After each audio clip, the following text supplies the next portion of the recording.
Over the next couple of weeks, I'm going to be doing a lot of travelling, both for leisure and for work. And I've come to the conclusion that I want to travel as lightly as possible. The last thing I want to do is fill up my bag with tech that I'm just not going to end up using. And that's where this guy comes in. This is the Powkiddy X18S. And I did a review on it a little while ago. That actual review will be up there or in the description down below if you're interested. But in short, this is just a clamshell style Android handheld, which is great for game emulation and a lot of other stuff as well. It is almost a perfect form factor and has some great power behind it as well. So in today's video, I want to talk to you a little bit about some of the apps that I'm running on the X18S and why I believe it is the almost perfect companion for any kind of trip that you're taking, from playing games to consuming media, to even maybe doing some work. Hello everybody, my name is Robert and this is Review Clue.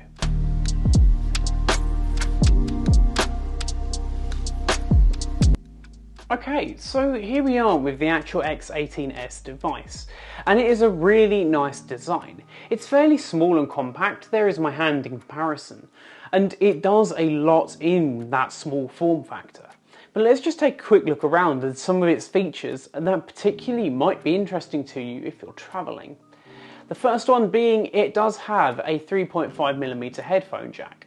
Now, of course, most phones these days actually don't have headphone jacks, and it's the same with tablets as well. So if you're wanting to listen to music through wired headphones, it is almost impossible to do. This device has got you covered, so if you wanted to load up a ton of music on it and use that 3.5mm jack, you can. But let's take a look around the top as well, where we can see a little micro SD card slot. Now the micro SD card slot is really good because it means that you can really quickly copy films, games, music and whatever else you need to an external source, and that can be enormous, up to 2 terabytes I've tried, and it actually works. So it's a really nice device to take around with you because you've got a lot of potential in a very small space. Let's go ahead and open it up. We'll talk about the first thing, which is the new launcher that I've got here. I believe this one is called the ATV launcher, but I will leave links in the description down below if you're interested. It is paid, but it is well worth it in my opinion. It's actually built for Android TV originally, but works really well here because you've got the nice big icons and it looks very slick, particularly when it comes to looking at the normal UI for this device compared to this. You'll notice it's also split up into little sections. I've got my emulation section, I've got my streaming section, my Android games, and also my utilities. So let's talk through each of the apps, their use cases, and why you might want one. Let's go ahead into the utilities section first and get the boring stuff out of the way. We're going to start with Color Calibrator. This one is free, and it is super duper useful, particularly for this device. Now, the IPS screen on this is good, but it is certainly not perfect. Particularly when playing darker games, things just don't look right because the contrast is well off. And that's where Color Calibrator comes in. It allows you to, well, calibrate the colour of your screen, be that through the red, green and blue channels, even the contrast and brightness, to get it just right for you. This doesn't show up particularly well on camera, but trust me, you are going to need this app if you're going to be doing any kind of longer term gaming or video watching on it, because you'll want to calibrate it just right to how you want the image to look. Let's go ahead and close it down and skip up to the streaming section. I'm going to come back to Android games, they're probably the last thing I'm going to talk about, but I've got 3 or 4 different streaming apps, each for different platforms. Obviously we've got Moonlight. Moonlight is built for NVIDIA GPUs. Anything with an RTX or a GTX card can run Moonlight, and basically it allows you to stream your desktop straight to a device like this one. Of course, it is going to require you to have the desktop turned on and open the correct ports if you're wanting to access it remotely. It's a really nice solution, and I found it is actually pretty responsive and fun to play, particularly when you're on the same network. I've been playing a ton of the Portal and Portal 2 games through this and had no issues whatsoever. Let's move on to the second app though, and that's Plex. Plex is a great video streaming app. One of the wonderful things about Plex is it's a place for you to hold all of your own media. Now, I've been transitioning away a lot from DVDs and Blu-rays. I really don't see the point in having them when you can have a service like this one. So I've actually got a small server running behind me. It's just an old computer that has server capabilities built into it. And it's a brilliant way for me to take all of the films that I love along with me. It is going to keep wanting to chop and change between different layouts because of the physical buttons. But let's go ahead and take a look at one of these films. Let's say I want to watch Beauty and the Beast. I can go ahead and just watch that straight on my device here.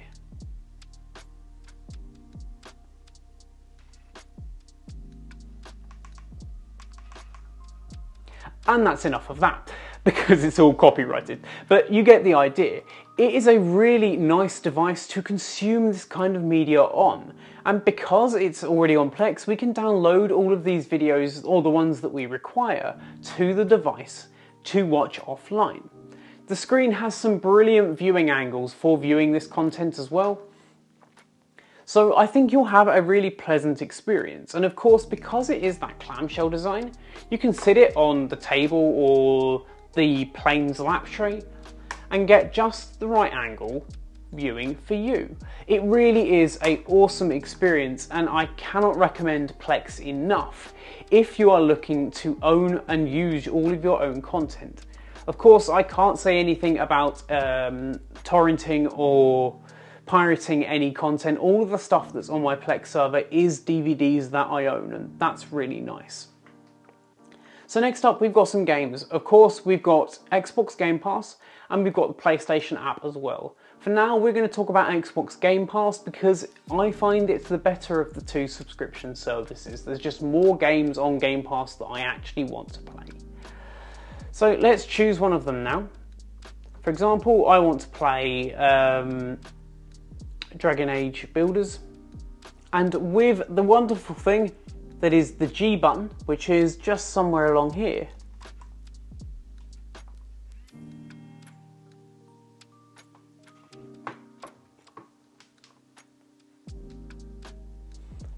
we can log in and start playing almost instantly. The quality of the streaming, particularly on Game Pass, is pretty incredible. Let's zoom in on the screen there so you get a better view of everything that's going on. All of the controls are pre-mapped and ready to go, which is pretty cool as well. You don't have to do any kind of extra work to get this working.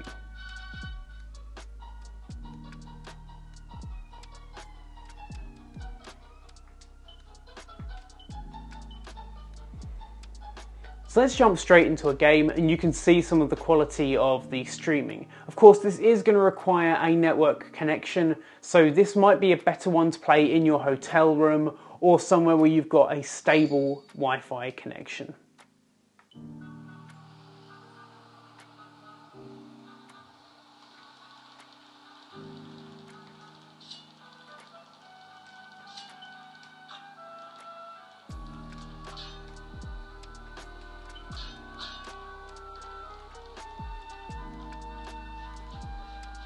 And it really is just incredible that this kind of device can play a game like this.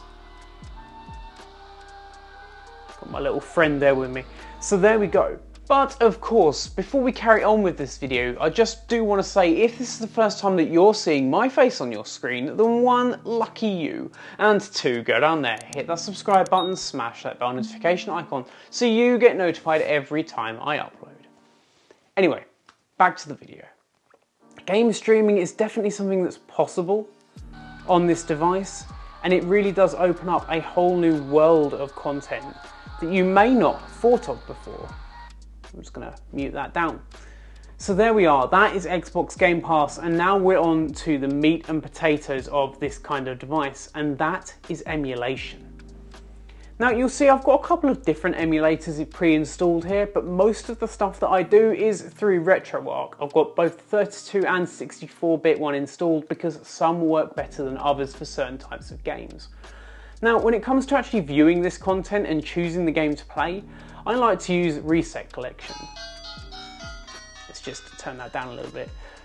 Reset Collection is an application on the App Store. I think it costs about £5, but what it does is it links all of your games that you have all in one place.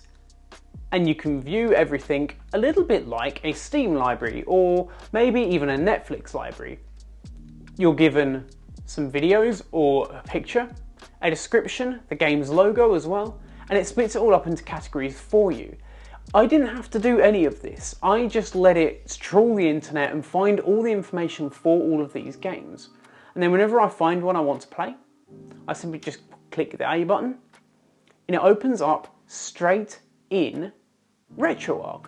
So I don't have to faff about with finding the right emulator, finding the right core, finding the game file. It's all done for me in a really nice and simple to understand UI.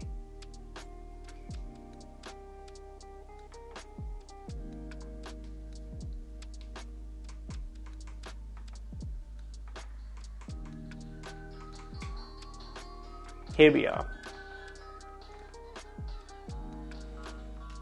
This is Crash 2, It's About Time, and I'm so excited about this one.